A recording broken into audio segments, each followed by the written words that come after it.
just feel bad for the citizens of Charleston. I feel bad for the tourists that come to South Carolina and enjoy our beautiful coast, that this is going to be a terrible inconvenience. However, we need to make it very clear how grateful we need to be that the great engineers at the DOT detected this problem before it could have been a serious, serious tragedy. So my hat's off to the DOT for finding it now before this bridge collapsed. Folks ask about maintaining our roads. We tell them that our bridges are crumbling and our roads are full of potholes, and we've got to get them back up to speed. We've waited far too long to fix our roads and our bridges. They've had their eyes on this bridge for a long, long time. And I'm not blaming the department, and I'm not blaming Secretary Hall. They do a fantastic job. The biggest problem here, the much bigger picture here, is the lack of accountability. And I'm just telling the folks of Charleston, when you're waiting an extra hour to get to work or to take your children to school, you need to reach out to your legislator and insist that the DOT become a cabinet agency where we can make the necessary changes. Hopefully we won't have this again. I hope I'm wrong. I hope and pray I'm wrong. But we could be doing this tomorrow in Myrtle Beach, or we could be doing this up in Pickens. Our roads and bridges are falling apart.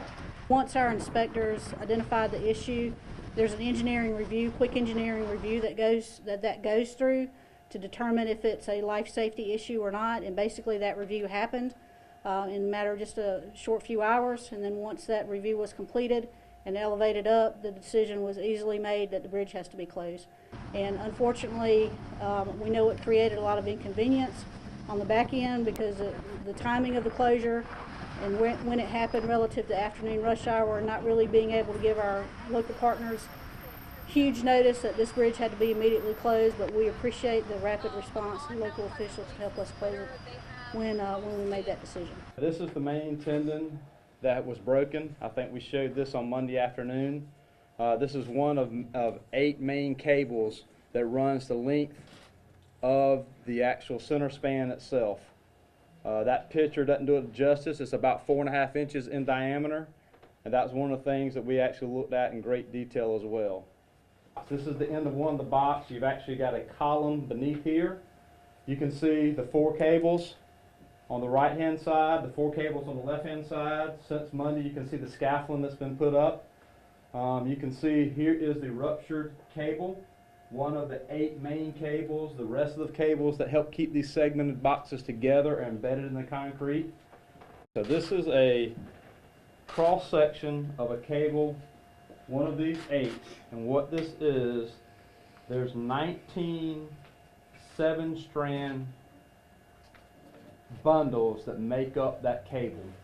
And when you look at the cable that arrived on site, that's one of the strands that make up the 7-strand. It's called a 7-strand twist, and a 19 twist cable. So when you look at 19 times 7 is the number of actual strands of steel cable that makes up the total cable, and you may hear some of us engineers call those tendons. That's what makes up one of these. You can see the steel cables, you can see the protective sheath. So this is this PVC sheath, and then it's filled with concrete grout. And that concrete grout and this protective sheath is there to help protect those steel cables. June 11th, we will open the bridge. We will open that bridge to traffic. We'll be completed our temporary repairs. We'll actually go back in and do more permanent repairs, but those permanent repairs can be done under traffic loading. So the temporary repairs will be completed by June 11th.